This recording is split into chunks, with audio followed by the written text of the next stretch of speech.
Bueno, esto es imagen de San Pedro del Vaticano, la Basílica, ahora mismo en Roma, donde sigue el desfile de personas que quieren dar su último adiós al Papa emérito Benedicto XVI. La Basílica acoge a miles de fieles que continúan desfilando por la capilla ardiente de Joseph Ratzinger.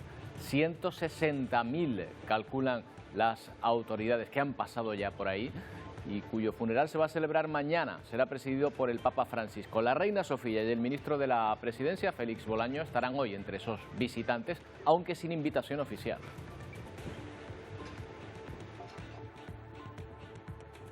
Porque recuerden, solo Italia y Alemania tienen invitación oficial por deseo del propio Ratzinger. ¿Qué tal? Buenas tardes. Europa prepara una respuesta común para protegerse ante la explosión de infecciones de COVID en China. Hoy se reúne un organismo de respuesta política integrada a las crisis que tendrá que decidir si se exigen test negativos a los ciudadanos chinos que viajen a nuestro continente, incluso antes de salir de su país.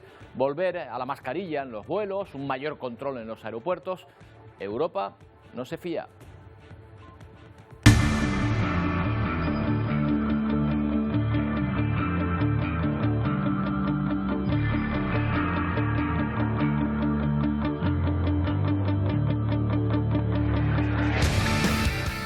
En primer lugar, no se fía porque las autoridades chinas tienen un particular concepto de los datos y la información.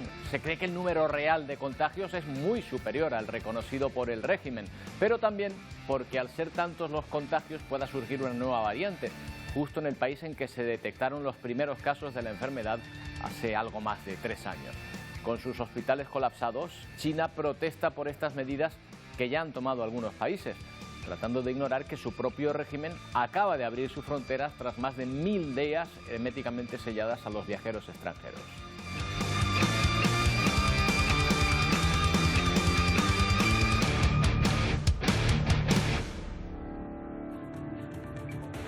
Situación crítica, aunque por otras razones, en Bolivia, donde continúan las protestas que exigen la libertad del opositor Luis Fernando Camacho, principalmente en Santa Cruz, la mayor región y motor económico de Bolivia, donde Camacho era gobernador.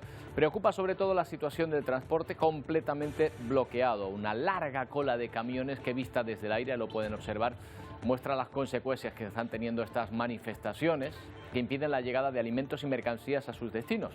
Por ahora no hay datos de las pérdidas económicas, pero si hacemos memoria, en las protestas en octubre por el censo electoral, que duraron un mes, hubo pérdidas que se llegaron a calcular en más de 36 millones de euros. Varios grupos empresariales piden a los manifestantes que levanten los bloqueos y alertan del desabastecimiento en esta zona del país.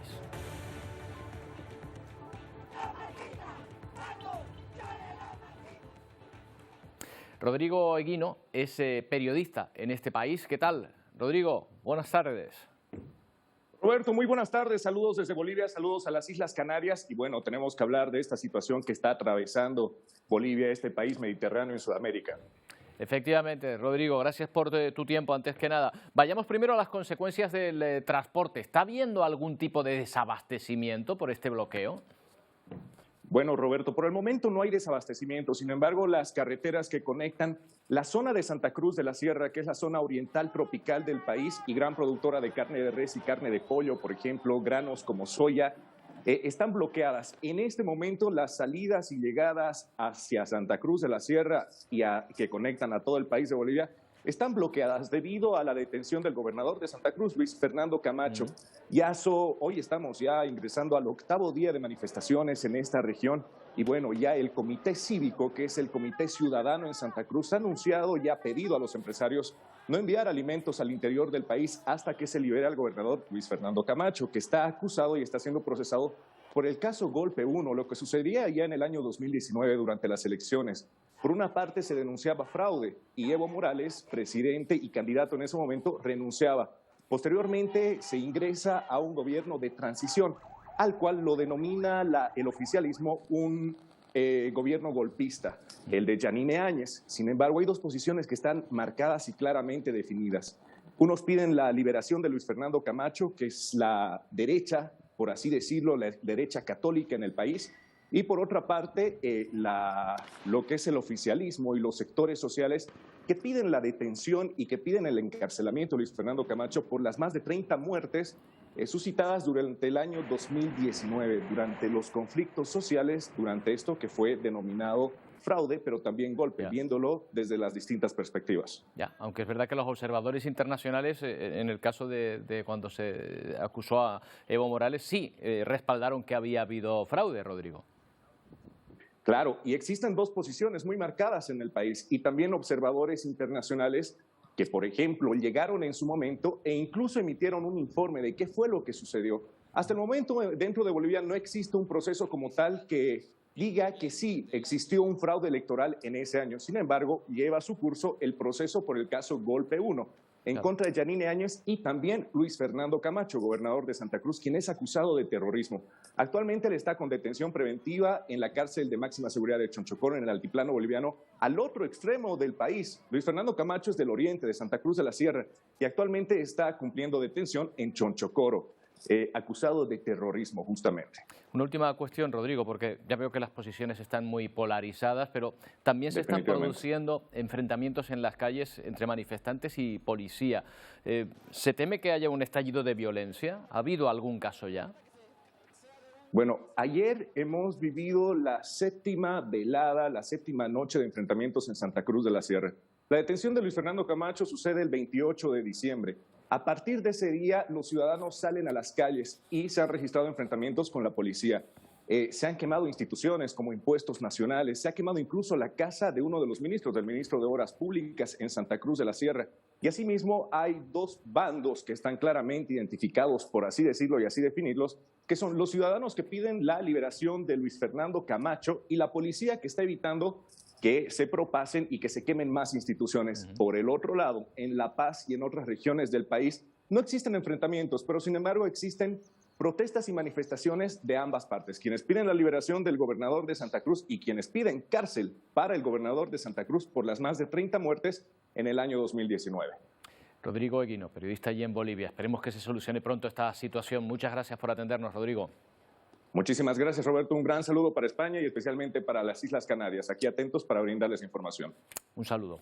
Bueno, pues esta es la situación en Bolivia. Mientras nos encontramos también con problemas en el Partido Republicano estadounidense, porque su candidato a presidente de la Cámara Baja ha perdido las 3 primeras votaciones para ser elegido Speaker.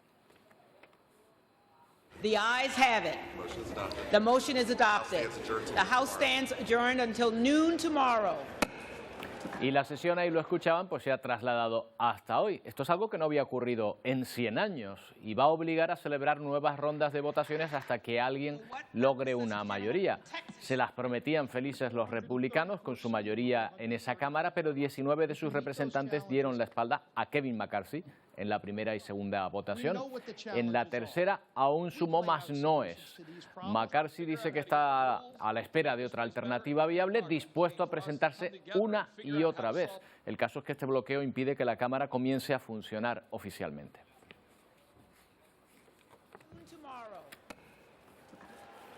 Bueno, y hoy miles de migrantes se agolpan a las afueras de las oficinas de ayuda al refugiado en México. Desde allí nos llegan estas imágenes.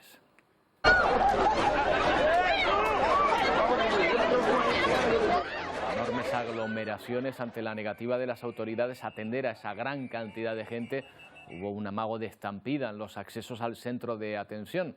Son personas en su mayoría de Cuba, Venezuela o incluso de algún país africano que quieren tramitar cuanto antes sus solicitudes de refugio por razones humanitarias. En 2022, casi 600.000 solicitudes fueron presentadas solo en Estados Unidos. Según la norma, el permiso humanitario, conocido en inglés como Humanitarian Parole, es una autorización especial temporal otorgada a aquellos que buscan entrar a Estados Unidos bajo circunstancias de emergencia. El permiso no abre un camino directo a la residencia permanente en el país, aunque su uso es discrecional en la frontera.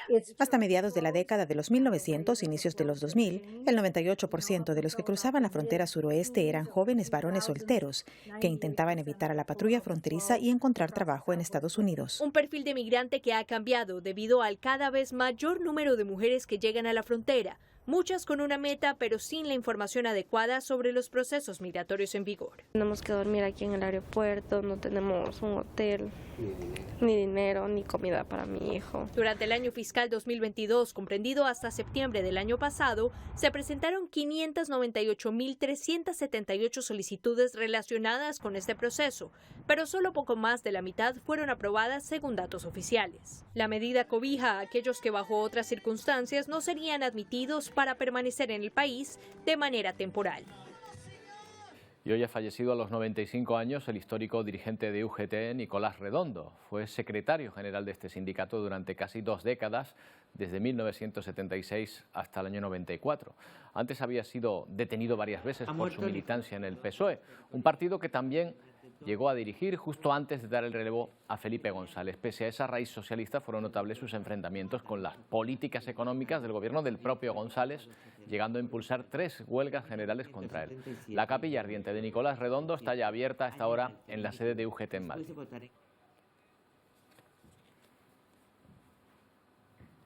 Y apenas faltan 24 horas para que el Papa Francisco oficie el funeral de despedida de Benedicto XVI. Será en este lugar, en la Plaza de San Pedro, en Ciudad del Vaticano, donde en esa imagen en directo vemos que no para de recibir decenas de miles de visitantes, 160.000 hasta ahora, según datos oficiales del Vaticano. Fieles y curiosos que baten todas las previsiones que se habían dado para el último adiós al Papa emérito. Entre esas personas, la delegación española, encabezada por la reina Sofía y el ministro de la Presidencia, Félix Bolaños. El funeral se les celebra mañana a las 9:30 hora local, 8:30 aquí en Canarias.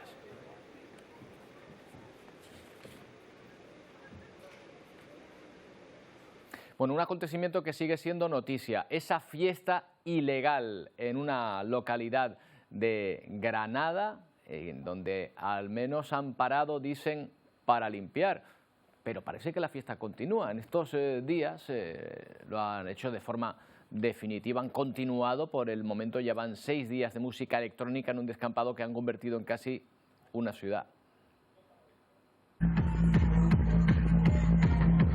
Una fiesta que comenzaba el pasado día 30. Poca basura, ninguna pelea y nada, aquí tranquilos. Que iba a finalizar este martes. Sí, esto acaba el 3. Hoy es miércoles. Y seguimos exactamente igual, con una afluencia de gente que hemos calculado entre 4 y 5.000 personas. Alemanes, franceses.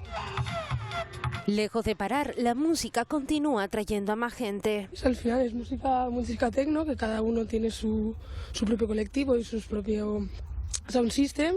Y es entonces cuando surgen problemas como este, accesos a un pueblo de algo más de 1.000 habitantes lleno de vehículos mal aparcados en el Arsén. Ese es el gran inconveniente que tienen ahora mismo los vecinos de La Peza, que no pueden salir como habitualmente lo hacen. Ahí se calcula que habrá aproximadamente sobre 300 o 400. Y autocaravanas que estos días les sirven de casa. Han montado ahí una mini ciudad.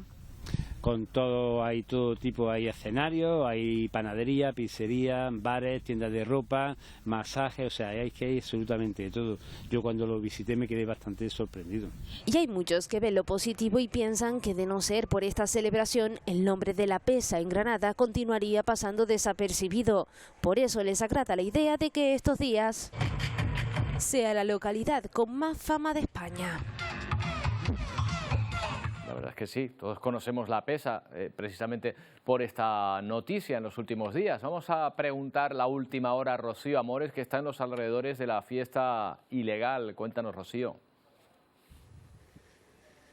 Saludos desde La Peza. Aquí paulatinamente están saliendo ya vehículos. Nos dicen que calculan que han debido salir unos 100 vehículos con unas 200 o 300 personas, pero aún permanecen aquí más de 300. Se ha convertido en la rave más larga de la historia. La última fue el año pasado en Sorbas, en una cueva, y duró 5 días. Aquí 6 días y todavía hay muchos jóvenes que persiguen quedarse un día más, sobre todo para no tener los efectos del alcohol y de la droga, ya que hay un fuerte dispositivo de seguridad de la Guardia Civil. Hay hasta 3 controles, están parando a todos los coches que salen y la mayoría de ellos dan positivo en alcohol y drogas. Muchos jóvenes han decidido quedarse hasta que se les pase el efecto. Eso sí, queda todavía muchísima gente aquí, 6 días ya, y los vecinos están esperando que acabe pronto la fiesta. Todo ha transcurrido bien, sin incidentes, están recogiendo la basura y esperan que siga así, que pueda desalojarse y quedar en una anécdota, en convertirse la Peza en la fiesta, en la rave más larga de España y más larga de la historia también, pero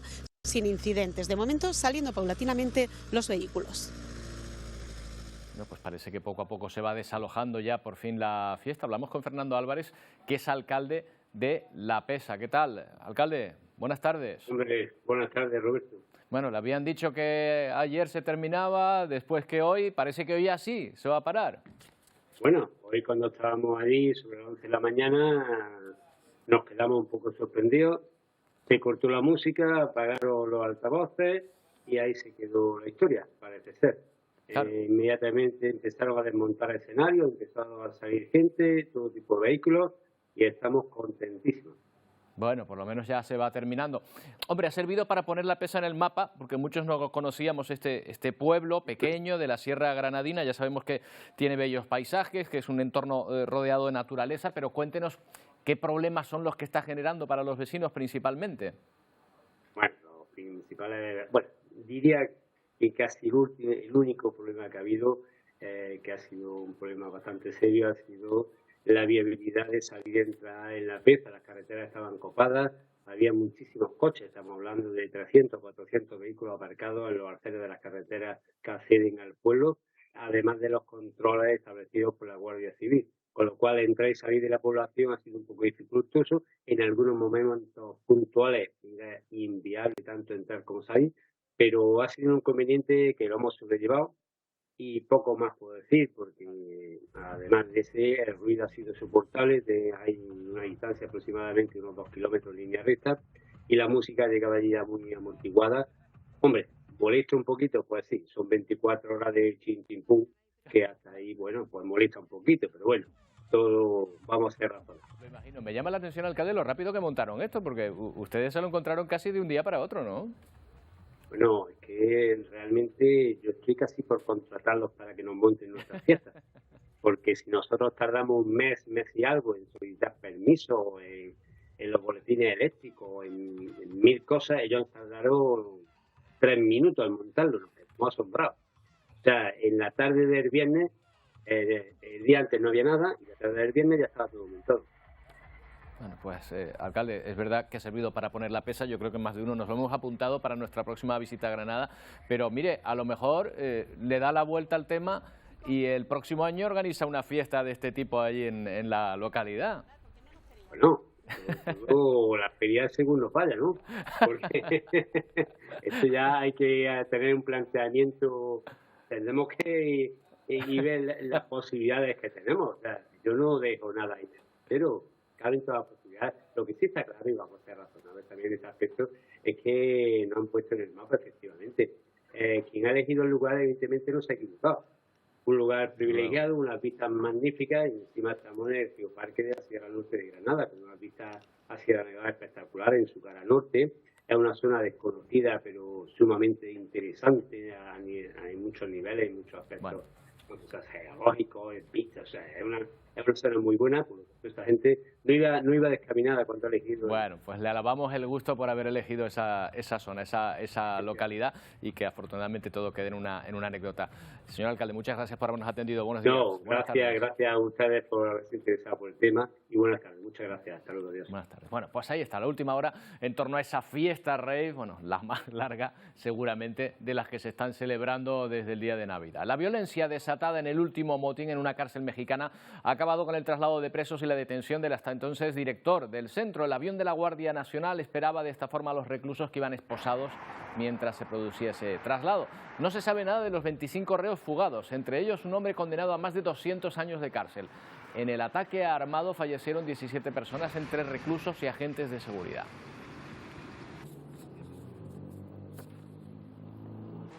Queremos hablar con el director, por favor.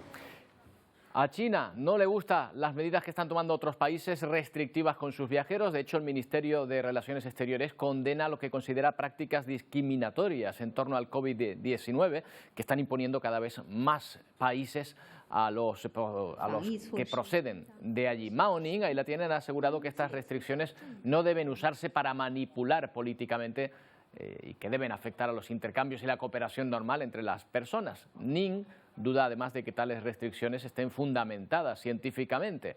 Estados Unidos, Francia, Corea del Sur, el Reino Unido, incluso España, están entre los países que ya han anunciado restricciones. China lo dice, ojo, después de más de 1000 días con sus fronteras selladas a los extranjeros. Entonces, no le parecía discriminatorio.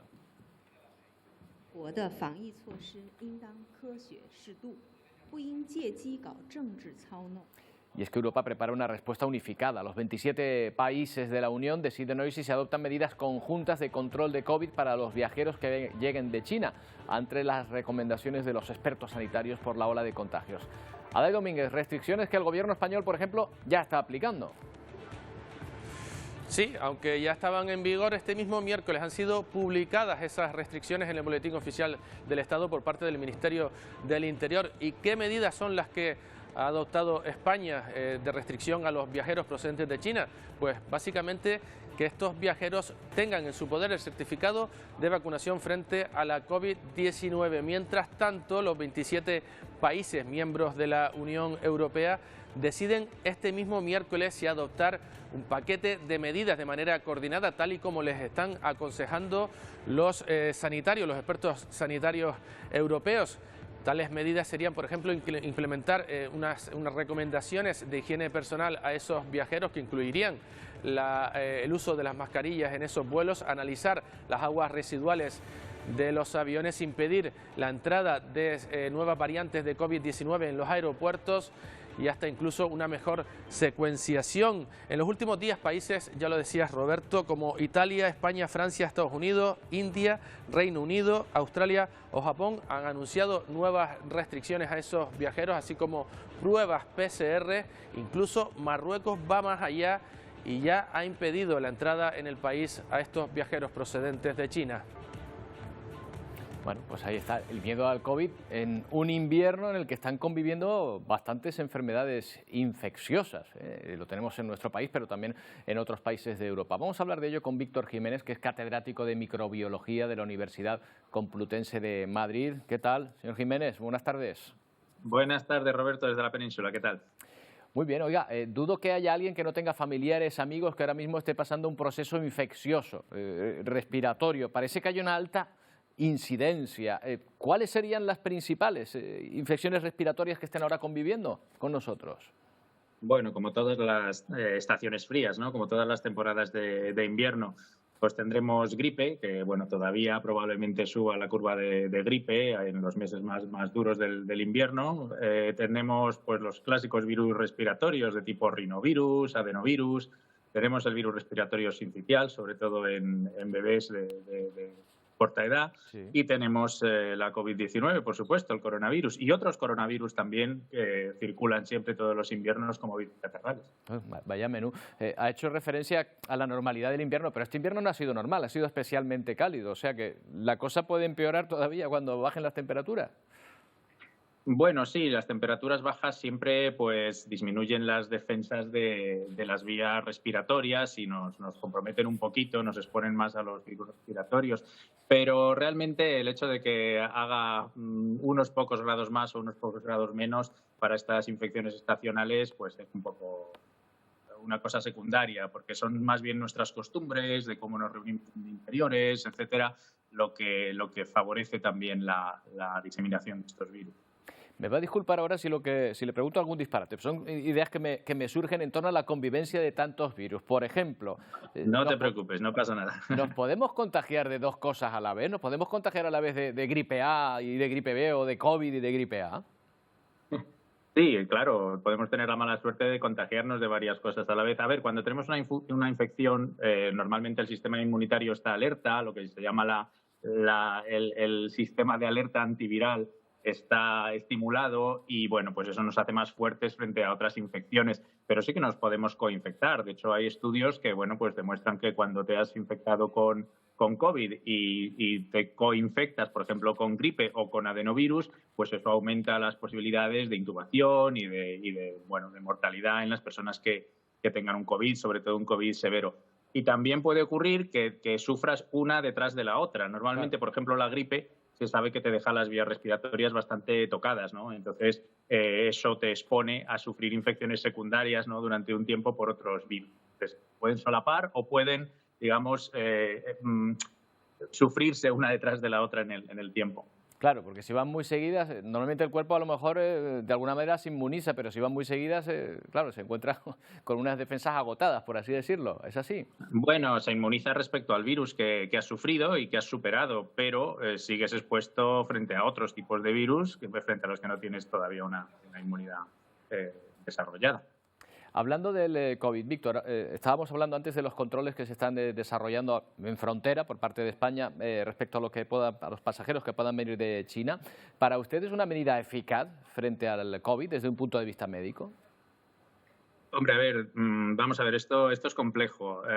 Por un lado hay que tener en cuenta que el virus que ahora mismo está circulando en China y que probablemente cause una ola importante, con una mortalidad importante, son variantes o sublinajes de la variante Omicron que son similares a los que están circulando ahora mismo en España y en Europa. Por lo tanto, para una población inmunizada como la nuestra, que hemos sufrido ya Omicron durante el año 2022 en varias versiones, ¿no?, y varias olas, y estamos vacunados de una manera bastante eficaz, pues bueno, no suponen un riesgo especial. Pero sí que es cierto que podrían generarse nuevas variantes y podrían entrar pues por los aeropuertos o lo que sea desde China, porque cuando el virus circula, pues el virus puede mutar y puede evolucionar. Las medidas que se están tomando, pues hombre, tendrán cierta eficacia, pero no son muy, digamos, restrictivas, ¿no? Si de verdad detectáramos una variante importante y quisiéramos que no entrase en Europa, habría que actuar a tiempo, para lo cual necesitaríamos tener las secuencias de los virus que están circulando en China, que eso es algo que se está solicitando desde los centros de vigilancia epidemiológica en Europa, y tendríamos que hacer un control en aeropuertos bastante más estricto, o sea, no con una prueba de antígenos, sino realmente con una PCR in situ a la llegada, estableciendo cuarentenas en casos sospechosos, etc. Entiendo. Víctor Jiménez, catedrático de microbiología. Muchas gracias por atendernos. Buenas tardes. Nada, un placer. Hasta luego. Bueno, vamos hasta Ucrania. El ministro de Defensa de Rusia ha asegurado en las últimas horas que el número de muertos por el ataque ucraniano en Makivka, en la región de Donetsk, controlada por Moscú, asciende a 89 militares. Moscú sostiene que la razón de lo ocurrido fue el uso no autorizado de teléfonos móviles por parte de las tropas rusas. Una acusación al final responsabiliza a los propios soldados, algo que no ha gustado nada a la familia de las víctimas. Esta práctica, dice el ministro, está prohibida, permitió rastrear y determinar las coordenadas de los soldados. Familias y amigos de los fallecidos en ese ataque rendían, mientras tanto, homenaje en sus ciudades de origen, aunque recuerden que según las autoridades ucranianas los fallecidos son cientos.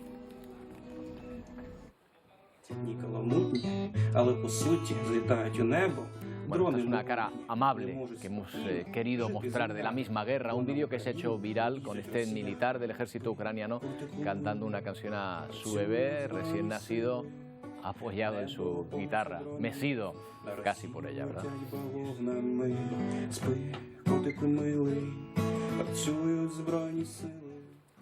Bueno, una de las noticias más comentadas precisamente en redes en las últimas horas, el actor Jeremy Renner, lo conocen por la saga de Los Vengadores, ha tenido que poner a prueba sus superpoderes, podemos decirlo con ironía, porque ha sobrevivido al atropello de su propia máquina quitanieves, casi 6 toneladas ha pesado, de ahí el aspecto que presentaba. Está en estado crítico, aunque parece que va a sobrevivir.